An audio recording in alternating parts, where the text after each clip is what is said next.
you've ever imagined. This lady right here, who I'm about to introduce, is going to bless you so much. We've just had and just such an incredible impact. So, good morning. My name is Holly Acebo. I am with the Foundation for Jonesboro Public Schools. I'm a board member, and I'm honored to be here today and to introduce you to Rachel. Let me tell you a little bit about the Foundation for Jonesboro Public Schools. You've probably sometime in your classes have experienced a grant that your teacher has written for something extra, an extra project or an extra educational event to do in your classrooms, and that's the role that our foundation plays. So we help fund those programs in the classrooms that enhances education for you, the students at Jonesboro Public Schools. We raise money through our community events and projects and brick sales. So if you're a senior, you may be getting a brick in front of the building that your family or friends would purchase for you. So all of those events go to help fund projects and grants. And Mr. Gabe and the counselors at your high school wrote a grant for Rachel to be here today and to pour into you. So we are so thankful for that and thankful to play a role in that.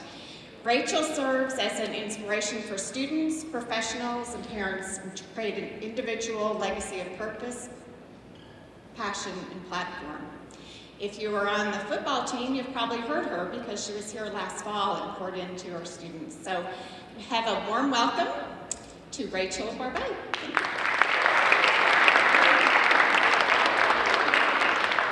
You know, I just got to say this and embarrass her real quick. Like sometimes, you never know like what is going to happen with a speaking opportunity. I came here last August and what was just a speaking engagement, I got a friend out of it, and so I feel like also like an adopted part of the Jonesboro community. Like I want to keep coming back and over and over and over and over again and pouring into y'all and loving on y'all. So I have want to start a little bit differently with you guys because you're seniors, correct?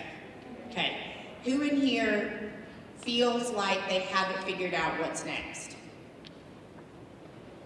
In a way, okay?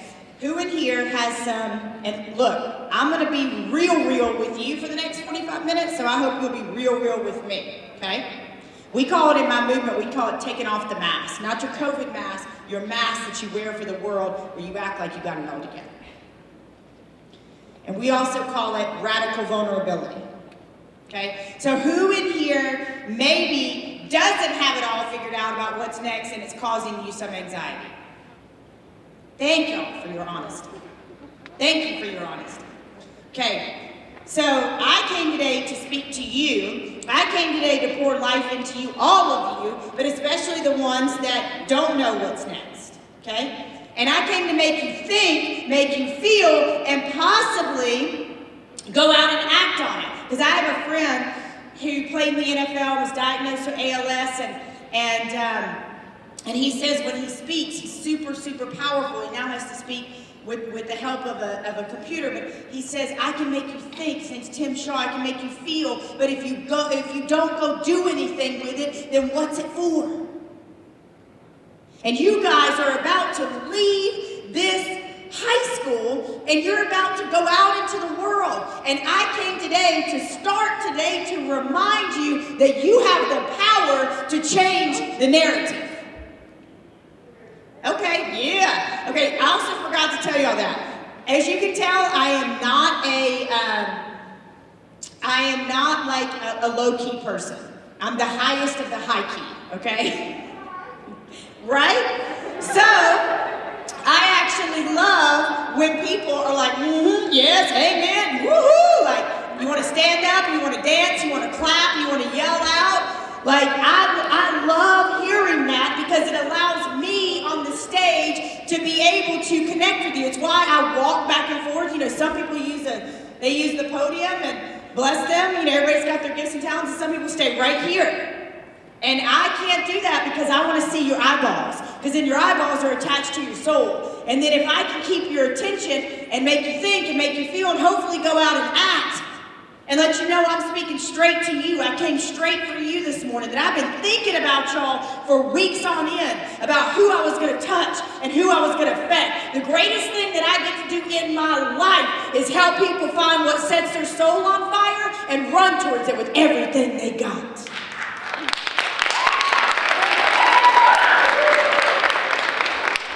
And somehow along the way, we've fallen for this lie that because you're young, you can't change a narrative. Because you're young, because of your past, because of what your parents went through, because of what your grandparents went through, because of where you're from, you can't change a narrative. And I came to bust all those myths up and tell you, you got the power to change a narrative.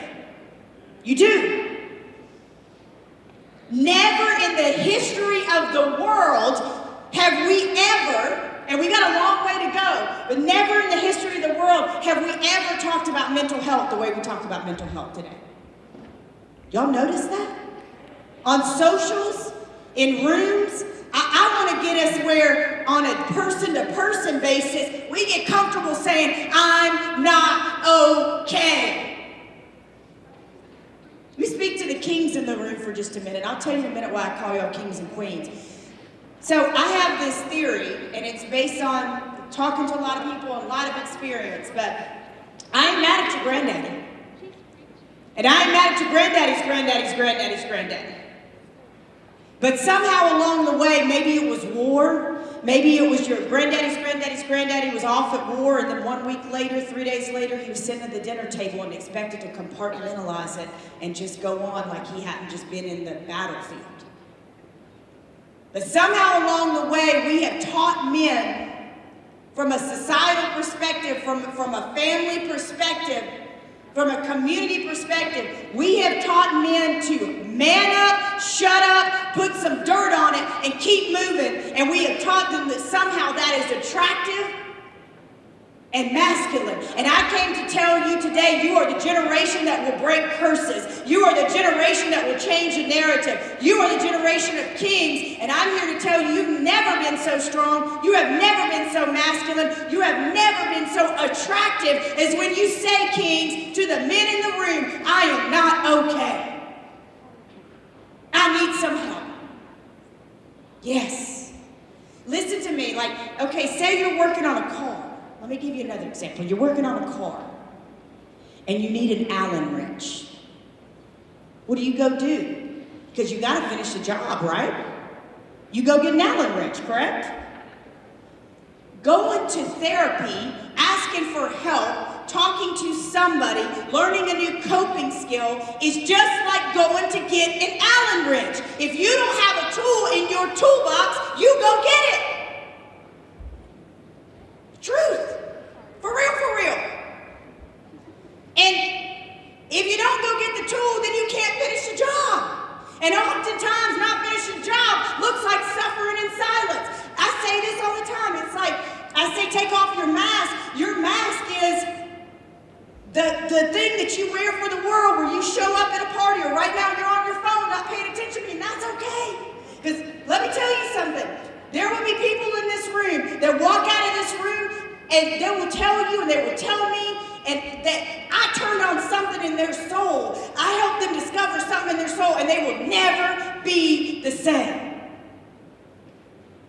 But a lot of us, including me, at times in my life, wore a mask where I showed up to a party, I showed up to a friend's house, I showed up in relationships, and I said, everything's good, that's good. And what was really happening inside is I was dying inside.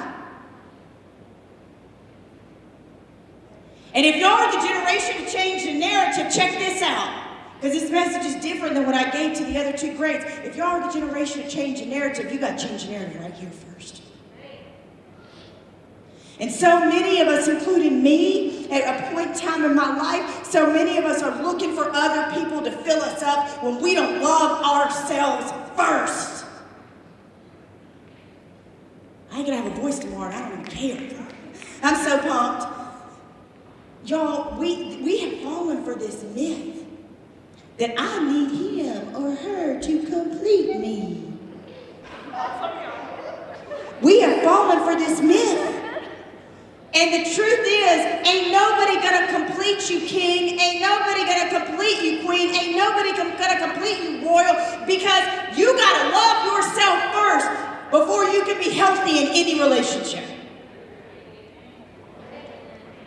And I am living proof of it, y'all. I just got married in December, but my man and I were together, and I'm not ashamed. I ain't got no shame. My mask is off. My man and I were together 4.5 years. We broke up twice. First time for 3 months, second time for like a couple of months before we started talking again. My point is, and I said this to the last group, I want to remind you of something, because sometimes we get so anxious. I suffer from anxiety. We say anybody else in here does? Sometimes we get so anxious for things that, listen to me, this is so good. If it's meant for you, it's meant for you. If it's not, it's not. And no amount of pleading, begging, pushing, calling, trying to fit a square peg into a round hole is going to make it fit for you and be for you if it's not for you. And that goes to a job, an opportunity, a college, a technical college, a whatever, an apartment, a house, a partner. If it's for you, it's for you. If it's not, it's not. And all I know, because I've lived it, I'm just using the relationship example, is my partner and I, my husband, I'm newly married, so I'm like, my husband, you know? I waited a long time for this man, and he was worth the wait, you know, and I'm like, my husband. We were for each other, right? So no matter that we broke up, there was never anybody else for him, and there was never anybody else for me. We just had to take a break, and we had to heal. And so sometimes half of our anxiety is about things that are going to work themselves out. They're right. I mean, I came for you. Came for you. Y'all, the other day, I love her. The other day, I'm going to give you a real life example. So the other day, two examples of anxiety in me, okay? So the other day, I found myself getting worked up. So I'm trying to give you tips and tools to take out into the real world. I found myself getting worked up. And I'm a type A, so that means I'm a doer. I like to make things happen. Go, go, go, do, yep, gotta make things happen. And sometimes things don't happen as fast as I want them to, and I'm stressing myself out.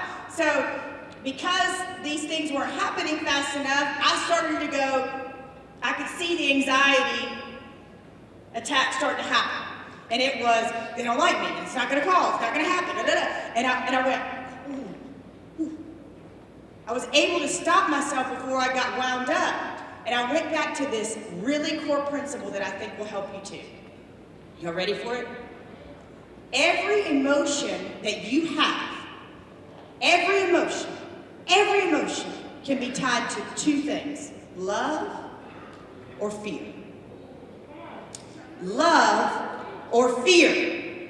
And if you're smart enough, and you're all smart, if you'll pause enough, like I did in that moment, to say, where is this emotion coming from? The emotion of, ooh, they're not calling, ooh, where was that coming from? Fear, lack, being scared, doubt. I stopped myself and I said, no. I'm over there talking to myself. My grandmother used to say, as long as you don't answer yourself, you're totally fine. When you answer yourself, we need to have a further conversation. But I stopped myself and I said, no. Good things are on the way. I'm a hard worker. I got a message to share. People are going to call. They're just not calling at this moment. And I was able to stop an anxiety attack right in its tracks. Because I understood the principle of love and fear. Okay? So if y'all got your phones or whatever, remember it for later. You can, when you're mean to somebody, we're all mean to people sometimes. We make mistakes. Kings and queens, the difference in them, they say they're sorry. Kings and queens own up to it. So when we're mean to somebody, when we're hangry. Where is that coming from? Place of lack. I lack food. Sorry I was mean to you. I was hangry. My blood sugar dropped. Do you get what I mean? If you can go back and trace that back to love and fear, it'll help you in everything you do, in your relationships, in your family. It'll help you at school. It'll help you all those places. Now, listen, because I'm a big fan, for real, of keeping it real, I'm going to tell you there's times when I've had anxiety attacks that I couldn't stop. And I think I would be a fool, and I would be a hypocrite to stand up and tell you up here that you can stop everyone. Because there's some times where the only way through an anxiety attack is straight through.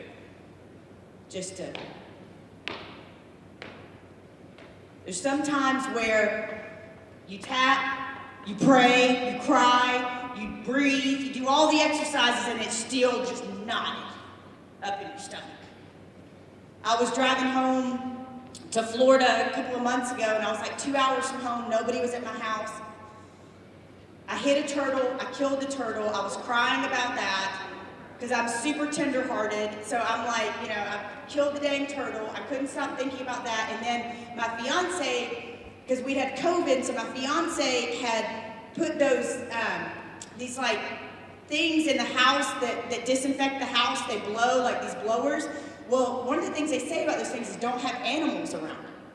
And so in my mind, in my anxiety attack, because my dog was at the house and my cats were at the house, I worked myself up on those last 2 hours of the trip, and I had convinced myself that my animals were dead at home because of these fan things at my house. I killed a turtle, and I did all the things. I tapped, I prayed, I breathed, I did all the things that my therapist has said and that you say to be able to deal with anxiety, and none of it worked. And all I could do was simply drive, put my hands on the steering wheel, and get home to find that my animals were indeed alive. And bless the turtle's heart, I killed the turtle, and I'm still sad. But my point is, I would be a liar if I stood up here and said to you that every single time you can stop it. Because there's sometimes, baby girl, and kings and queens, you're not going to stop it. And the only way to do it is to go through it. And what I like to teach people is, don't go through it alone. Don't go through it alone. See, and this whole talk is a trigger warning, but after my mom passed away, and I didn't tell you all this, because this talk's just a little bit different, because y'all about to be out in the world. You're like adults, baby adults, half kid, half adult. You ever feel like that? You're like trying to figure things out? Baby adult, that's what you are, you're a baby adult. But I've lost my mom, I've lost my dad. I've been through domestic violence. I had abuse in my home growing up. I've almost taken my own life.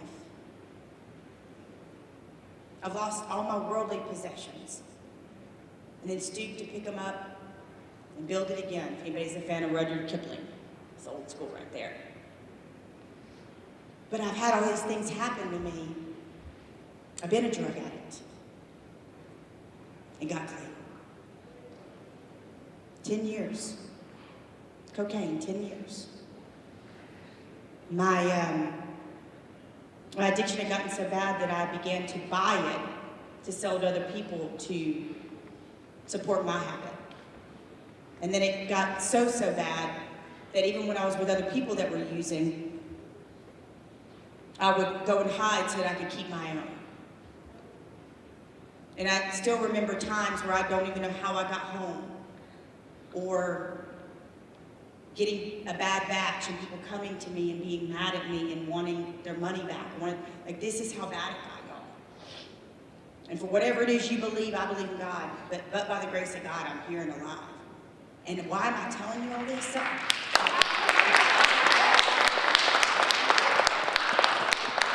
I'm telling you all this because, one, I'm not ashamed anymore.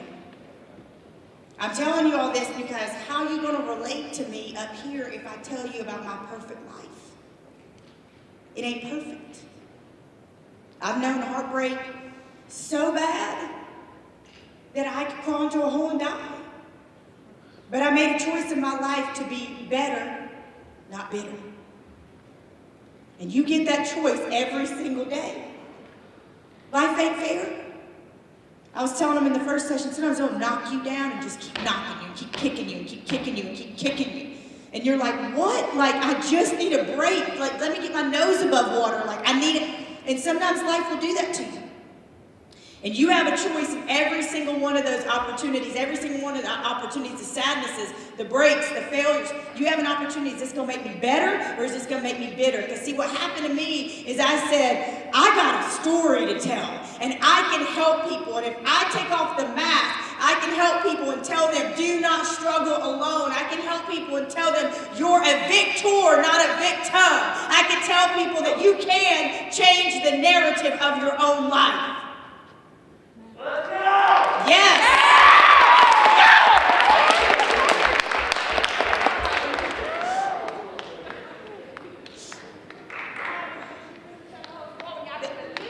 That's what she said, and I appreciate her. She said she's telling the whole story. That's the truth. Because let me tell you something. Here, I'm about to come correct with this.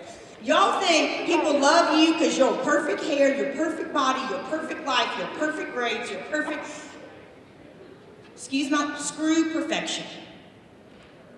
More people are drawn to me and you because of your imperfections than they ever were your perfections.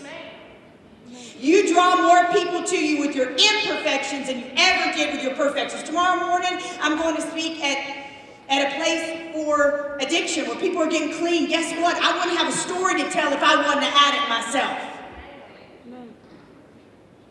And so these women can look at me, these people can look at me and say, if she got out, if she got clean, if she rebuilt her life, I can do it too. So let me remind you of I think, a powerful principle. And it's this. You ready for this? Your pain is not for you. Your pain is not for you. If you are bold enough to share what you have been through in your life that was meant to kill you, destroy you, take you out, but it didn't, if you will share that, you will help somebody else on the journey.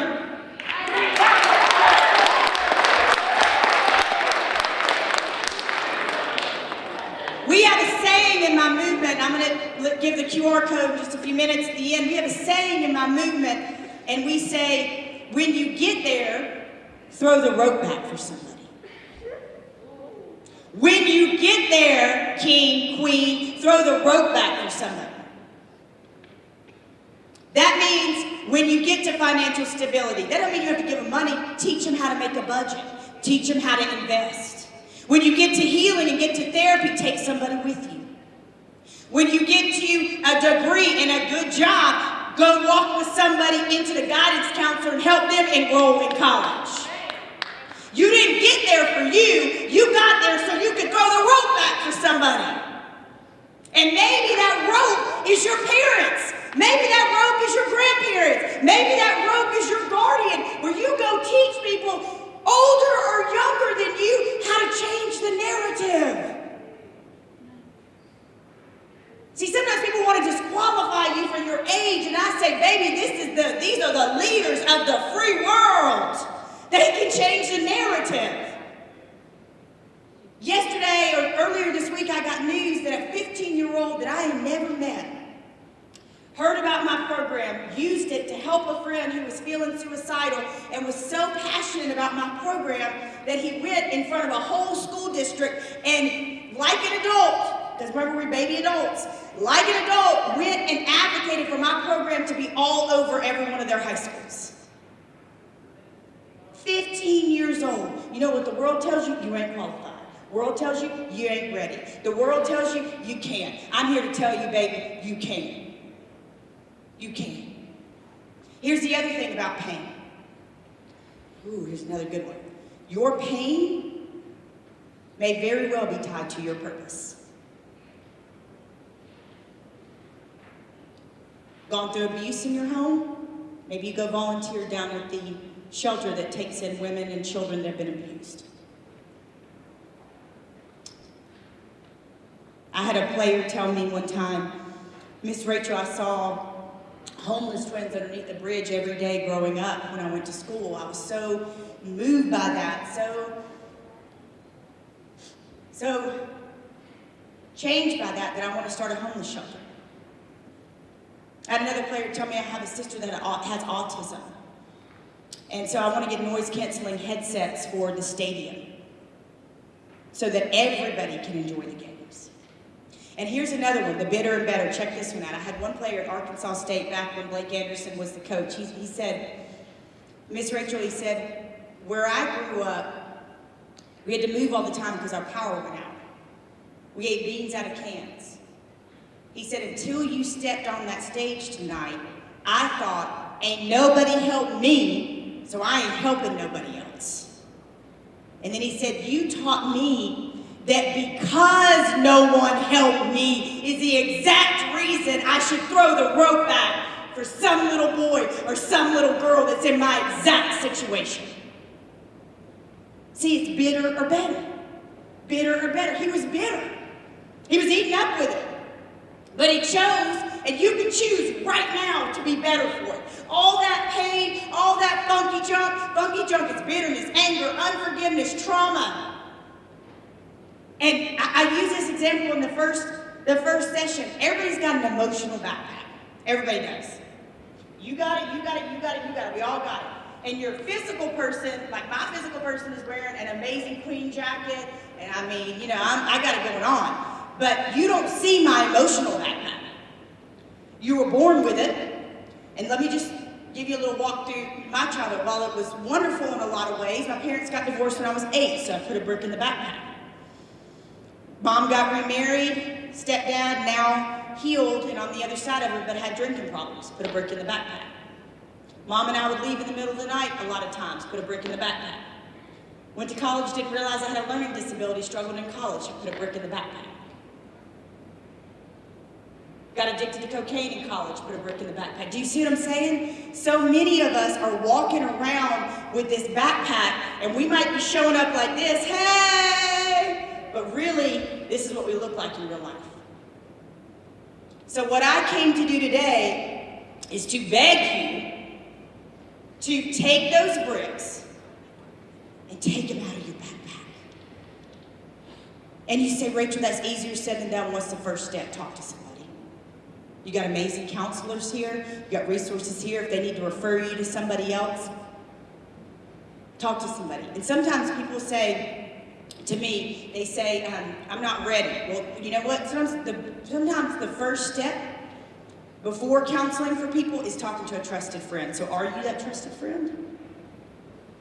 Do you listen to people to respond to them, or do you listen to really listen? Y'all, whatever you believe created you, you got 2 ears and one mouth, and that's a fact. Shut it and listen. My life changed, y'all. All these things I'm teaching you, I reteach myself on a daily basis. When I get out of line, when I don't come correct, when I'm acting like a little brat or not a queen, I gotta like, straighten up, Rachel, straighten up. If I didn't listen to somebody well, if I listened to respond, if I didn't make myself proud, then I'll go back and apologize for it, right? But you got 2 ears and one mouth, and sometimes somebody standing next to you may be hanging by a thread and may need you to use those 2 ears to listen to them and just not feel alone. Because that is what happened to me, is I used this cell phone after my mom passed away. I used this cell phone to isolate. Did we talk about this? Did anybody use this to isolate ever? Yeah. And you're like, no, I'm not talking on the phone, I'll just text. Or you text somebody, hey, I'm fine. Everything's fine. You're not fine. You're not fine. What's killing us, in 2 different ways, what's killing us either by suicide or a slow death of the soul is isolation. We're isolating from people, and we're telling people we're fine, and we're really not. And so I've used this thing right here to tell people I'm fine, and y'all, I almost took my own life. I almost took my life. I almost took myself out of this world by lying to people and isolating. And the lie that I told myself, for y'all in the back, the lie that I told myself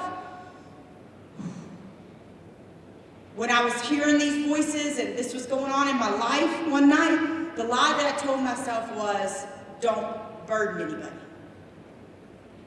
It's 2 o'clock in the morning. You don't need to wake anybody up. Y'all, I said this in the past 2 sessions, and I'll keep saying it, and I'll keep saying it, and I'll keep screaming it to the day I die, because it'll save a life, and if it's not yours, it's somebody else's. People would rather share your burdens than carry your casket. Let me say that again. People would rather share your burdens than carry your casket. That's powerful, isn't it?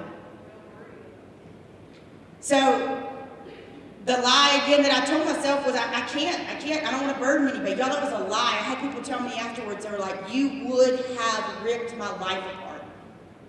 And here's the crazy part. I was like a national speaker on, purpose, passion, platform, loving yourself. Like, what would that have been done to so many people, right? And so, when I began to talk about it afterwards, I decided, after being poured into by my business manager, who happens to also be an AA sponsor, he's so wise. And he said, you need a battle plan.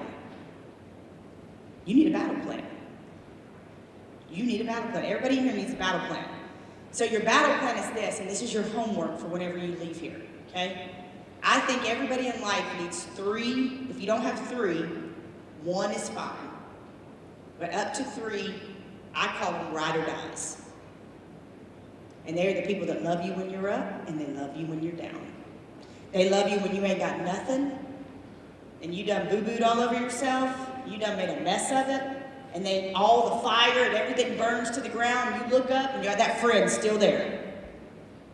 I got friends like that. And I'm that friend to other people. I don't want you to go call the person that's only there for you when times are good, because it's easy to love somebody when times are good. I want you to take stock of who's around when your whole world has burnt to the ground. These 2, y'all are. And I want you to find your 3 people, and I want you to tell them. Will y'all promise me that you'll do this? And go tell them, pinky promise, go tell them, say, I met this lady Rachel today, and she told me I had to have a battle plan if I ever get into a bad situation, or if you're ever in a bad situation, and the battle plan is, that night, I call or text my first person. If they don't answer, I call or text my second person. If they don't answer, I call or text my third person. The 4th person is a crisis hotline. And so for some people, you may say, I'm in a bad spot, I need to go ahead and call the crisis hotline. I'm going to text you to come over while I'm on the phone with the crisis hotline.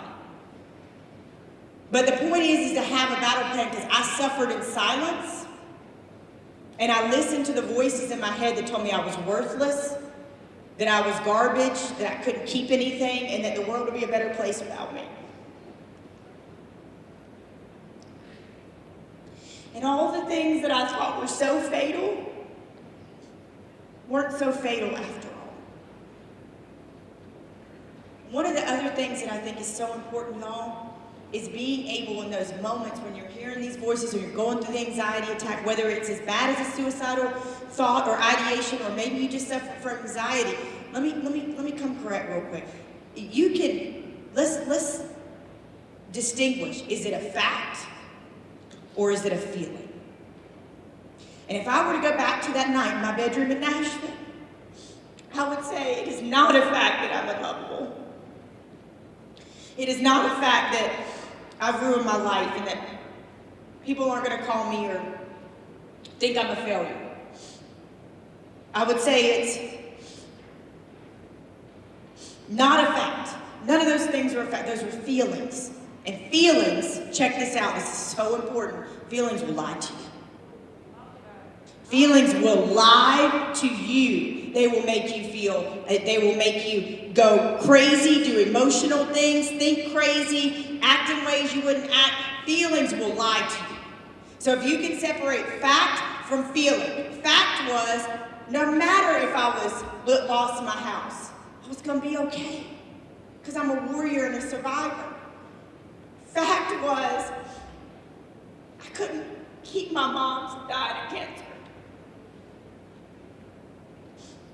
And she didn't leave me because she wanted to. She left me because it was her time.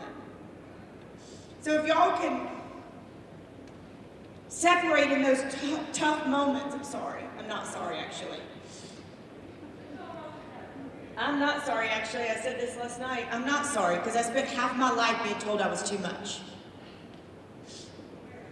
And I am not too much. I am enough.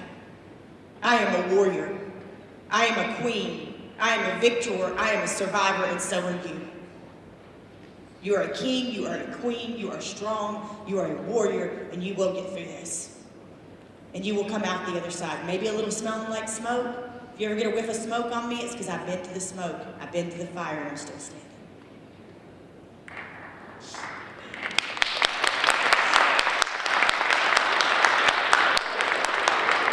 Y'all listen to me. There's two messages too. I'm just pouring it on y'all while I have y'all. There's two messages that I also think are so important in the way that they shape who we are. Anybody in here been told they're too much? Anybody in here? Ooh, here's another one. Ready? Anybody in here been told they're not enough?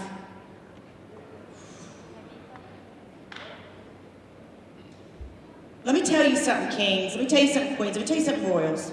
You are enough. If nobody has told you today, you are a miracle. Whatever it is you believe created this planet, there is only one of you on this planet. The same creator, whatever you believe that is, that created the Andes, that created Kilimanjaro, that created all these wonders of the world, looked and said, there needs to be one of you, and one of you, and one of you, and one of you. And you cannot accomplish what she can accomplish, and you cannot accomplish what she can accomplish, and you cannot accomplish what he can accomplish. Everybody is here sent with a different plan. Nobody else could create I'm changing the narrative. They could create their own movements, their own things. I got a friend who was in prison, and he's an addict, and he was in prison, and he created a movement called Coffee Bean. That's his movement. See what I'm saying? That's his thing. I can't do his thing. He can't do my thing. I'm dropping it on y'all this one. I got another one for you. You know, it's a naturally occurring thing sometimes to feel jealous of people. It just happens. That's a human emotion, right? So when somebody gets the play part you want, when somebody gets the opportunity you want, when somebody gets the job you want, when somebody gets the boy or girl you want, like sometimes you feel jealous, right? I've started to do something when I feel that helps me. So one, I recognize it. I sit with it. Okay, I feel jealous. Okay, all right. And then I say, wait a minute, Rachel. You don't know what he's been through to get that opportunity. You don't know what path he's walked. You don't know what struggle he's had. And if he got that opportunity and you didn't get it, what do we say? That opportunity was meant for him and not you. So instead of saying, I don't feel jealous, I don't feel these things, I want you to start sitting with your emotions, because when you sit with them, they don't have as much power.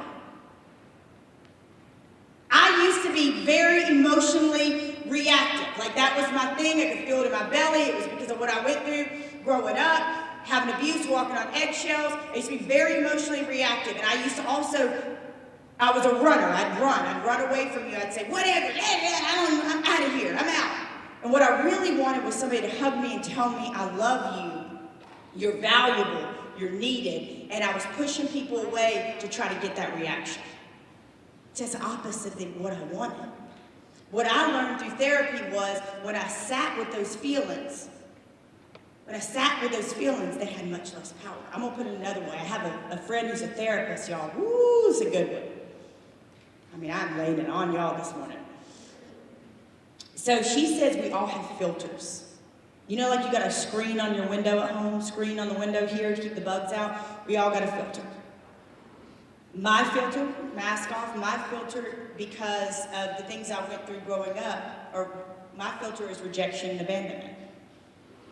And so, unless I take a knife to that filter, first identify it. The first part is identifying what your filter is, your screen is.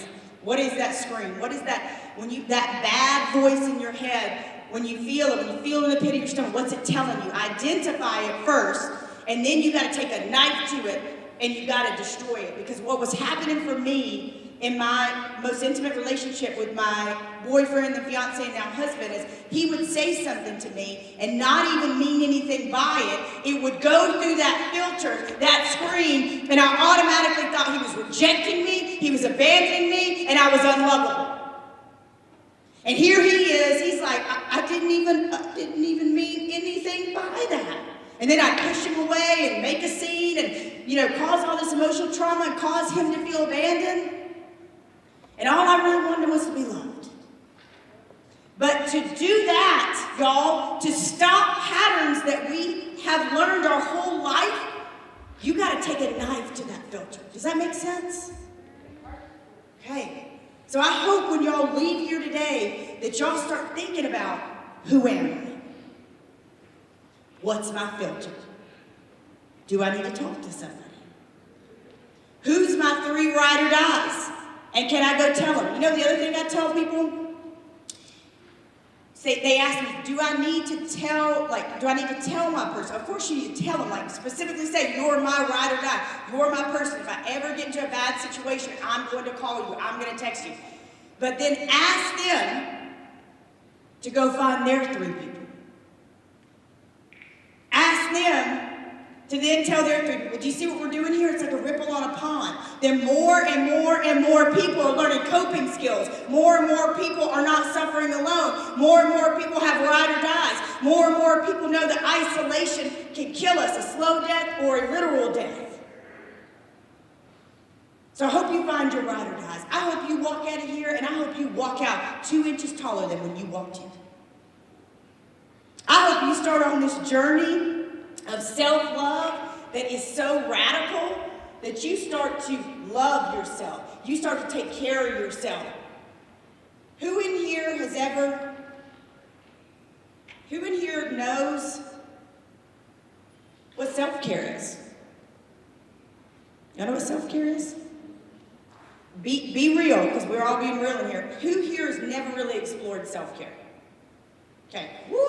I've got 4 minutes left. I'm about to blow your minds. Self-care is finding what nourishes your soul and doing it on a weekly basis. Here's another challenge for you. I want you to go and I want you to make a list of 10 things that you know. For those that have done self-care and you know what it is and what you do, yell out some things that you do for self-care. Facial, relax. What else? What else? What do you do for self-care? Journaling. What else? Music. What else? Therapy. What else? Read. I love that. Yeah, what else? Work out. Read my Bible. Y'all, okay, these are awesome. So, whatever it is, you need to make time to do it. And the lie that we tell ourselves is, I ain't got time, or I don't need that, I'm only 18, I'm only 17, I don't need that. Yes, you do. You want to be healthy? You want to set up healthy habits? I can go walk to the beach for 15 minutes. The other day, my husband has kids, so I have bonus kids. I'm a bonus mom now. And so I picked up my daughter from school, and we had some time before we picked up her sister, and we lived near the beach, but not at the beach. And I was like, hey, can we drive to the beach for a minute? Do you want to get out? And she's like, no, I'm just going to sit in the car and do homework. Y'all, I walked to the end of that boardwalk, and I was replaying a scene out of Titanic. I was like, it was really what I needed, you know? And I stood out there for 15 minutes, if even that, it might have been 5. And I did some deep breathing, and I breathed, and I smelled the salt air, and then I went and got back in the car, and you would have thought I went to the spa for 3 days. That's how I felt. So it doesn't have to be any amount of time, right? It doesn't be an amount of time. It's just about that you're doing it. You're filling your cup. And I'm telling you, you can't be good for nobody else if you ain't got nothing in your cup. And so find it. Find it. And here's another one. If you don't know what fills your cup, go on an exploration. I tell people, even if you think you know what fills your cup, you need to go out there and explore. Maybe you're like, I've always wanted wanted to learn to play the piano. Like, I've always wanted to do some art, even though I'm terrible at it. Try it. You never know if that's your thing that's going to fill your cup. We out here running, moving, go, gotta go, busy. I mean, this phone thing has taught us, anytime somebody texts or calls, boom, you gotta drop it, gotta answer, gotta. Stop, slow down, and listen to yourself. What do you need? So I hope, as you leave today, you gotta go. Unfortunately, I wish I could stay with you a long time, but I hope I've taught you today to stand up straight, to love yourself, to start nourishing your own soul, to identify and look at and sit with your emotions. Here's a QR code. They're going to send it to you via email as well if you needed this. If you learned anything from me, if you like me, this is going to connect you to my movement, to me. And for any reason you don't get it, it'll be in your email. Y'all have rocked my world. I saved the best for last, and that was y'all. I cannot wait to see who in here writes the next great book, or becomes the next great parent, or cures cancer, or becomes the next first female president. Like, y'all are going to go out and change the world, and I am so honored to get to know y'all and love y'all. Thank you.